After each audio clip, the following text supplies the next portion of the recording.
vivían con el concepto que los soviéticos lo usaban mucho, era el concepto de correlación de fuerza, correlación internacional y correlación interna de fuerza.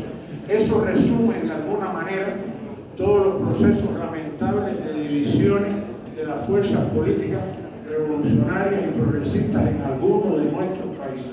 No podemos ignorar estas realidades, no podemos ignorar las dificultades que tenemos para reconstituir la unidad, de manera que aquí hay un grupo de problemas que he colocado sobre la mesa para repensarlos, los problemas que tienen que ver con los liderazgos, con la legitimidad, la capacidad de gobernabilidad de los mismos, y esto tenemos que mirarlo con una lupa a punta de la programa de hoy. Por tanto, esta es la propuesta que dejamos en manos aquí de Pedro, de Magda, del resto de los compañeros para que la compartan con el proyecto, porque en la medida de lo posible y en la medida de la situación sanitaria y epidemiológica, extraordinaire.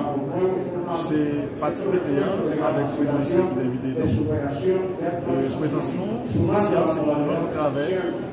Le Parti communiste et la Chine, Parti de gauche, Ravissien, et Parti Vladimir Poutine, et Parti communiste cubain, et Parti Diaveslan, et après notre parti politique qui est présent ici. Nous avons réfléchi pour la résultat au peuple.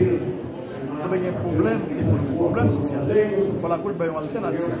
Et nous devons entendre ici pour nous les mots dans les sons par rapport au développement qui est fait dans le monde, par rapport aux difficultés que nous avons. Ensuite, nous devons développer toute solidarité après tout pays de gauche, parti de gauche, c'est ça qu'il faut Haïti, c'est ça le présent parmi les pays et parmi les partis, ça va être une solution à problème de projet.